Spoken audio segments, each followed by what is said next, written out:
지난주에 제가 킹 오브 킹스에 대한 그 논란들 아직도 올라오더라고요. 근데 제가 정말 이걸 이렇게 말하는 것들이 사실은 조금 마음이 어려운 것들이 있어요. 우리는 마지막 때에 사는 거 분명히 맞습니다.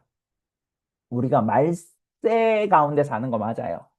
근데 어 저는 참고로 저의 신학 안에서는 휴거라는 그 요한계시록 의 4장의 말씀을 많은 분들이 전천년설을 해석하면서 휴거라는 이야기를 4장에서 찾아냅니다.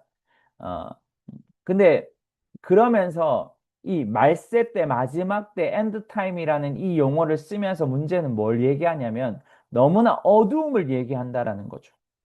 두려움을 준다라는 거예요. 저는 그거에 동의하지 않거든요. 왜냐하면 하나님은 마지막 때가 되면 고통도 따르고 어려움들도 따르고 힘듦을 따릅니다. 그런데 하나님의 성경은 그것만 얘기하지 않습니다. 그 이야기는 사실은 누구를 향한 이야기죠? 믿지 않는 자들을 향한 심판에 대한 이야기입니다. 계시록을 보더라도 분명히 이해하셔야 돼요. 근데 우리가 어떤 메시지 속에는 휴거라는 두려움을 주면서 들림을 받아야 된다라고 생각하는 착각을 하는데 요한계시록 4장은 그 얘기를 하고 있는 것이 아닙니다. 계시록 전체 중에서 요한계시록 4장이 굉장히 난 중요하다고 생각하는데 왜냐하면 1장에는 예수님의 그리스도에 대한 계시들을 이야기하고 2장 3장에는 일곱 교회에 대한 이야기, 실제적으로 소아시아에 있었던 일곱 교회에 대한 이야기들을 하면서 사장에 드디어 이야기를 하거든요. 근데 여러분, 이 사장의 메시지는 지금 사도 요한이 무슨 얘기를 하냐면 하늘의 영계 가운데 있는 예배가 어떻게 풀어지고 있는지, 그래서 진짜 이 땅에 지금 고통당하고 어려움 당하고 환난 당하고 있는 지금 이 상황 가운데 누가 진정한 왕인지를, 누가 진정한 찬송을 받기 위한 왕 중의 왕인지를 요한계시록 4장은 이야기하고 있다라는 거예요. 그러면서 우리에게 뭐 하냐면 위로하고 격려하면서 우리가 이기는 자가 되기를 원하신다라는 것을 요한계시록은 내표하고 있거든요. 어, 근데 왜 제가 이 얘기를 하냐면 그 킹 오브 킹스에 대한 제가 편집을 이렇게 제가 편집을 했었는데 여러분 보셨는지 모르겠어요. 그 킹 오브 킹스 보셨는 분들이 있는지 모르겠고 그 킹 오브 킹스에 대한 수많은 논란들, 수많은 이야기들을 이야기하면서 제가 너무 어떤 부분은 너무 같다라는 생각을 해요. 그러니까 말 그대로 제가 봤던 그림 중에서 하나가 뭐였냐면 그 제가 영상미가 좋다라고 말했고 두 번째는 뭘 얘기했냐면 그 세례받는 장면 그 얘기에서 세례 물속에 들어가고 물속에 나오는 이 장면들을 보면서 제가 너무 이렇게 예언적인 표시를 봤다고 했는데 어떤 분들은 그 이제 태양을 향하여 걸어간다라고 하면서 이게 태양신을 향한 이야기다 부활을 하는 그림 속에서 그 얘기를 풀더라고요. 그래서 제가 사실은 이거 너무 같다라고 저는 생각하거든요. 사실 저는 그래요. 이 영화에 대한 감독에 대한 비판을 할 수도 있고, 이 영화의 어떤 부분 중인 신학적인 것들 비판할 수 있지만, 우리가 어떤 부분을 너무나 말세 때에 가지고 있는 극단적인 어떤 부정적인 것들을 극대화시킨다. 사람들에게 두려움을 주는 거죠. 저는 그런 것들을 원하지 않는다라는 겁니다. 네.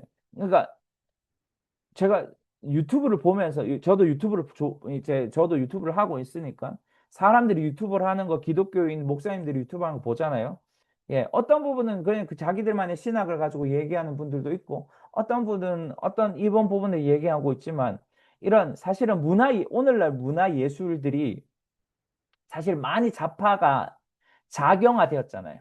그래서 사실 제가 어떨 때는 영화, 드라마, 뭐 예능까지도 보면서 막 격겨울 때가 있습니다. 사실 진짜. 근데 우리가 이것들을 외면할 수는 없잖아요. 다시 말해서 이걸 외면한다라는 건 이걸 안 보일 수도 있죠. 이걸 안 보여줘도 되죠, 애들한테. 근데 문제는 이러면서 우리가 뭐냐 하면 극단주의적인 종말론을 드러낸다면 그건 올바르지 않는 우리의 세계관을, 우리의 사상과 가치를 우리의 다음 세대에게 준다는 거죠. 제가 장담할 수 있는 것이 있어요. 주님은 곧 오세요. 근데 그 곧 오심이 내일 오지 않는다는 거예요. 주님이 곧 오심이 1년 뒤에 오지 않는다는 거예요. 정말 장담합니다. 왜 제가 이렇게까지 이야기하냐면 수많은 사람들이 주님이 곧 오신다는 말을 곧 오시는 것처럼, 그래서 우리가 정말 뭔가 휴거되어야 되는 것처럼 이야기하면서 세상으로부터 분리시키는 것은 정말 옳지 않다는 거죠. 그렇게 되면 우리는 우리의 다음 세대들에게, 우리의 그 보이지 않는 세대들에게까지도 그들이 하나님의 오심을 위해서 이 땅에 하나님의 나라를 전혀 세우지 않는 산속에서 있는 절관과 같은 모습으로 기독교인들을 살아내게 할 거기 때문에 그렇습니다. 왜 제가 지금 이 얘기를 계속 하냐면, 바로 예언적인 삶 안에, 예언적인, 여러분 이 예언이라는 것들을 배웠으면 우리가 들은 것들을 가장 잘 풀어낼 수 있는 곳이 어딜까요? 우리가 이런 하나님의 음성을 잘 듣는 분들, 하나님의 음성을 잘 보는 분들, 꿈꾸는 이런 분들이 어디에서 여러분 이런 예언적인 것들을 잘 풀어낼 수 있을까요? 다른 게 아니라 예술이거든요. 문화이거든요. 그래서 제가 말하는 겁니다. 우리가 자꾸만 보는 것들, 이 영화를 더럽힌다면, 더럽다라고 우리가 회피해버린다면, 랜스 월라우 목사님이 했던 중요한 말이 있습니다. 우리가 이 산을 정복하지 않으면 어둠이 이 산을 정복한다라는 것이죠. 여러분, 주님은 곧 오시는 것이 아니라 우리가 주님이 오실 때 이 땅이 주님의 나라와 같은, 그래서 마태복음 6장의 말씀을 기도하잖아요. 뜻이 하늘에서 이루어진 것처럼 땅에서도 이루어지게 해달라고. 그 왜 기도 왜 합니까? 하늘과 같이 이 땅이 되기를 위해서 기도하잖아요. 그러면 우리의 다음 세대들에게, 우리의 세대들에게 지금 그러한 가치와 사상들을, 하나님의 메시지를 남겨야 되거든요. 근데 오늘날 이 영화 한 편을 통하여 우린 너무나 주님의 그 두려움으로 몰고 간다는 거죠. 기독교인들을. 그것은 올바른 기독교의 성경적인 가치가 아니라는 것입니다. 우리는 올바르게 뭘 해야 되냐면 사람들에게 그러한 영역의 소금으로서의 역할을 감당할 수 있는 힘을 주는 자들이 되어야 되는 거죠. 샨 볼츠가 했던 말 중에 제가 정말 아직도 계속 기억나는 게 있어요. 어떤 PD가 자기를 찾아왔다는 거죠. 그러면서 했던 말이, 저 이제 이 PD 이 방송국 일을, 영화를 제작하는 건 드라마 제작하는 것을 그만두겠습니다라고 샨 볼츠에게 말했대요. 그런데 샨 볼츠가 왜 그렇게 하냐고 물었을 때 그 작가가, 자꾸 그 제작자들과 방송 사람들이 저에게 너무나 야한 장면을 요구한다라는 거죠. 상품화를 위해서.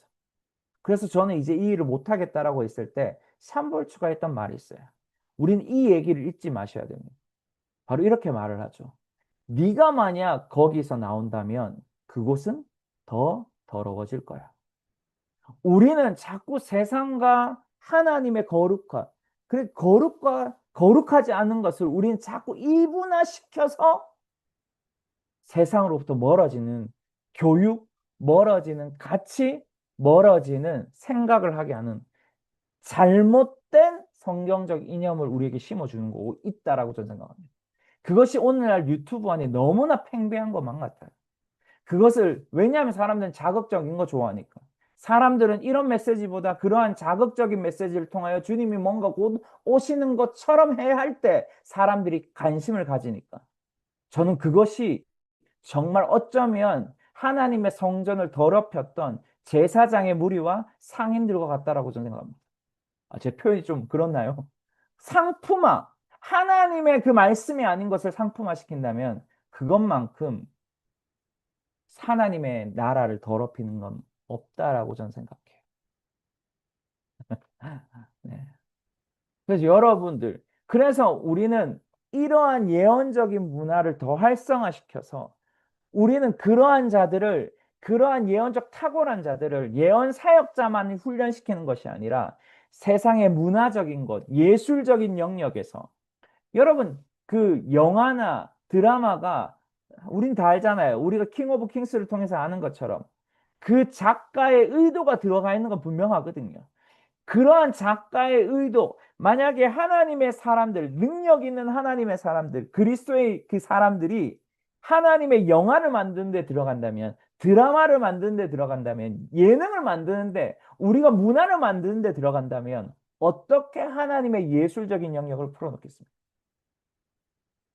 여러분, 여러분, 너무나 많은 사람이 말세라는 그 프레임 안에서, 저는 프레임이란 말이 말세 맞아요. 마지막 때 맞아요. 시간대별로는. 근데 그 마지막 때 안에서 우리가 정말 해야 될 그리스도의 능력의 삶이 아니라 도피 아닌 삶이라면 그건 정말 성경적이 않다는 거. 그렇다면 예수님께서는 왜 권능을 받고 예루살렘으로부터 땅끝까지 이르러 증인이 되라고 하셨겠습니까? 우리는 그 하나님의 메시지를 놓치면 안 됩니다. 열방을 왜 제자 삼으라고 하셨겠습니까? 우리는 그것을 놓치면 안 됩니다.